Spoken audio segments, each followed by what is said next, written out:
warahmatullahi wabarakatuh. Halo semuanya, perkenalkan nama aku Bunga Maura. Di sini aku bakal membuat video pembelajaran ekonomi yaitu dengan materi penawaran dan permintaan dan keseimbangan harga. Dimulai dari pengertian hukumnya, lalu faktor-faktor dan juga pergeseran kurva. Oke, yang pertama aku bakal ngejelasin pengertian dari permintaan atau demand itu sendiri. Permintaan itu adalah jumlah atau jasa yang diinginkan suatu konsumen pada periode waktu tertentu. Hukumnya itu jika suatu harga naik, maka permintaannya akan turun, dan kebalikannya, jika harga turun, maka permintaan itu akan naik. Nah, jadi inti dari permintaan itu semakin mahal harganya, semakin sedikit yang mau beli. Kita ambil dari contoh, yaitu ketika suatu harga es krim pada awal 5.000, lalu harganya naik nih jadi 10.000. Nah, kamu pasti bakal cuma beli satu kan, atau bahkan tidak membeli es krim itu sama sekali. Lanjut, ada faktor-faktor yang mempengaruhi permintaan. Yang pertama itu ada pendapatan konsumen. Jika pendapatan naik, daya beli naik, konsumsi juga akan naik. Yang kedua itu ada harga barang lain, yaitu ada substitusi atau pengganti. Jika teh harganya itu naik, maka kopi atau pengganti teh juga bisa jadi ikutan naik. Yang kedua tuh ada pelengkap atau komplementer. Jika harga bensin naik, lalu permintaan mobil turun, lalu biaya operasional itu akan mahal. Dan yang ketiga itu tuh ada selera masyarakat. Jika tren sedang populer, maka permintaan terhadap barang itu naik. Contohnya kita ambil dari Labubu yang kemarin sempat banget tren, lalu harganya pun bisa ikutan melonjak. Lanjut, yang kedua itu ada penawaran atau supply, adalah jumlah barang yang ingin dijual oleh produsen dalam tingkat pada berbagai tingkat harga dalam periode waktu tertentu. Nah, hukumnya sendiri itu jika suatu harga naik, maka produksinya pun akan naik. Nah, kebalikannya, jika produksinya turun, maka permintaannya juga ikut turun. Nah, jadi intinya tuh semakin mahal harganya, semakin banyak juga nih yang mau jualan, karena mereka tuh dapat keuntungan yang besar. Nah, contohnya tuh ketika harga es krimnya naik, lalu penjualannya pun akan naik, lalu pedagangnya pun akan lebih semangat menjual es krim karena mereka mendapatkan keuntungan yang banyak. Lanjut, faktor yang mempengaruhi penawaran. Yang pertama itu ada biaya produksi. Jika biaya membuat barang ini naik, misalnya bahan baku, maka si produsen ini akan menurunkan penawaran. Kenapa? Karena mereka itu mendapatkan keuntungan yang sedikit. Lanjut ke faktor yang ketiga, yaitu teknologi. Jika teknologi ini canggih, maka bisa memproduksi lebih efisiensi, sehingga produsen bisa menawarkan lebih banyak lagi produksi ini. Lanjut ke faktor yang terakhir, yaitu ada pajak dan subsidi. Pajak yang tinggi membuat produksi menjadi menurun, sehingga penawaran pun berkurang.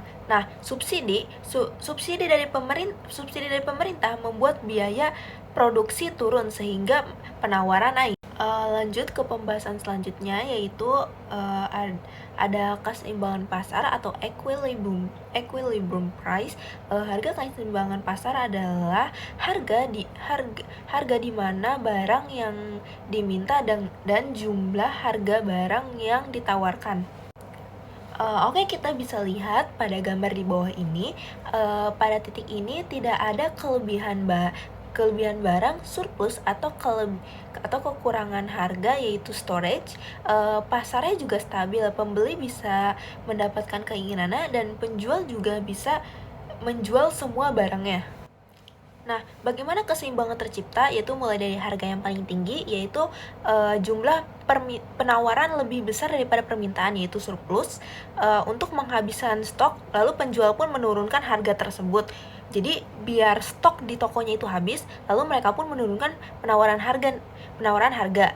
Nah, yaitu yang terakhir, itu ada harga terus-menerus turun sampai mencapai titik keseimbangan. Nah, bagaimana jika harga terlalu rendah? Yang pertama itu ada jumlah permintaan akan lebih banyak daripada penawaran, yaitu storage. Banyak pembeli yang berebut untuk mendapatkan harga yang lebih murah, lalu penjual pun akan menaikkan harga tersebut. Harga akan terus naik sampai harga itu pun mencapai titik keseimbangan. Nah, lanjut kita ke pembahasan selanjutnya, yaitu pergeseran kurva permintaan dan penawaran. Nah, kurva permintaan dan penawaran itu tidak hanya selalu diam, mereka bisa bergeser ke kanan dan ke kiri. Namun bergeser ini juga ada faktor, selain faktor dari harga tersebut itu sendiri.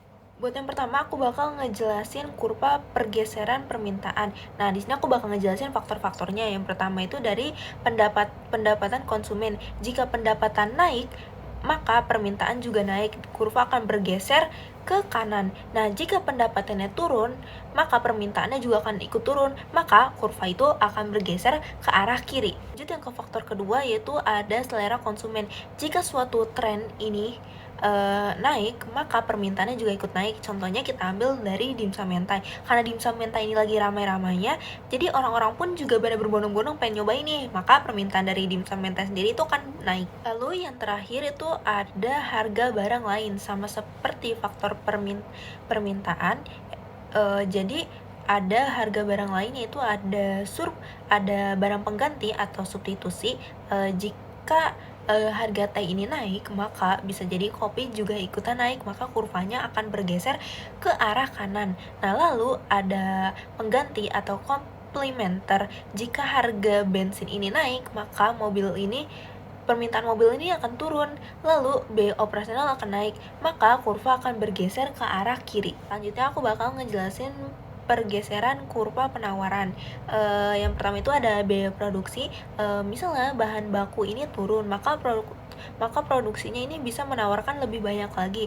Nah, kurva ini akan bergerak ke arah kanan. Nah, sebaliknya jika biaya produksi ini turun, maka permintaannya pun akan berkurang. Maka kurvanya pun akan berarah ke sebelah kiri. Lanjut ke poin yang nomor 2, yaitu ada teknologi. Jika teknologi produksi ini canggih, maka produsen pun akan lebih efisiensi dalam memproduksi barang. Nah, pastikan permintaannya bakal naik. Nah, kurva ini tuh bakal berarah ke sebelah kanan. Lanjut ke poin yang terakhir, yaitu ada pajak dan subsidi. Jika pajak tinggi, maka produksi pun akan naik, sehingga penawaran berkurang. Nah, kurva ini akan berarah ke sebelah kiri. Nah, lanjut ada subsidi. Subsidi dari pemerintah ini membuat biaya produksi itu jadi turun, sehingga penawaran itu pun akan naik. Nah, kurvanya ini akan berarah ke sebelah kanan.